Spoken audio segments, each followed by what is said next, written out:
बुरे समय में तो जागती है अच्छी भावनाएं, लेकिन हालात बदलते ही जाग जाता है लालच। एक व्यापारी की नाव पानी में डूब रही थी।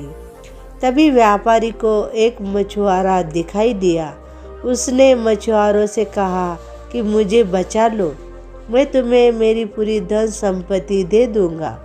जब कोई व्यक्ति बुरे समय में फंसता है, तब उसके मन में अच्छी भावनाएं जागने लगती है।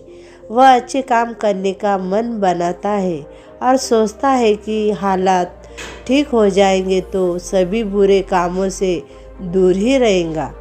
लेकिन जैसे ही हालात बदलते हैं, लालच जाग जाता है और अपनी अच्छी बातें व्यक्ति भूल जाता है। इस संबंध में एक कहानी मैं आपको सुनाऊंगी। पुराने समय में एक व्यापारी नदी के किनारे एक नगर में रहता था। एक शहर से दूसरे शहर जाने के लिए उसे नाव का उपयोग करना पड़ता था, लेकिन उसे तैरना नहीं आता था।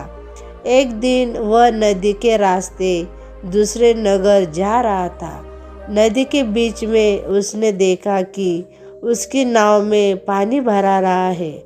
नाव में छेद हो गया था। वह डर गया। अब सेठ भगवान को याद करने लगा। तभी उसे एक मछुआरा दिखाई दिया। सेठ ने मछुआरों को आवाज़ लगाई और कहा कि मेरी नाव डूब रही है, मुझे तैरना नहीं आता, मुझे बचा लो, मैं तुम्हें मेरी पूरी संपत्ति दे दूंगा। मछुआरा अपनी नाव लेकर उसके पास पहुंचा और व्यापारी को बचा लिया। मछुआरों की नाव में बैठने के बाद सेठ ने राहत की सांस ली।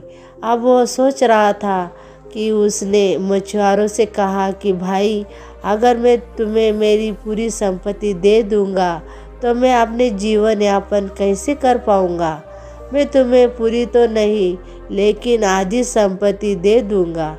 कुछ देर बाद व्यापारी फिर बोला, भाई, मेरे परिवार में पत्नी और बच्चे भी हैं, मेरी संपत्ति में उनका भी हक है, 1/4 संपत्ति दे दूंगा। मछुआरा व्यापारी की बात कोई जवाब नहीं दे रहा था। जब नाव किनारे पर पहुंच गई तो व्यापारी ने सोचा कि मैं अब सुरक्षित हूँ। इस मछुआरों से मेरी जान बचा के कोई बड़ा काम नहीं किया, ये तो इसका फर्ज था। मानवता के नाते इसे मेरी मदद करनी ही थी। व्यापारी ने मछुआरों को थोड़े से पैसे देने चाहे, लेकिन मछुआरों ने ये भी लेने से मना कर दिया। सेठ अपने पैसे लेकर वहाँ से चला गया। हमें यह सीख मिलती है कि व्यक्ति बुरे हालातों में अच्छे काम करने का प्रण लेता है, लेकिन जब हालात उसके पक्ष के हो जाते हैं तो उसके मन में लालच जाग जाता है और वह अपनी बात से ही पलट जाता है।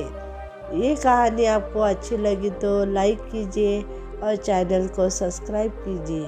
धन्यवाद।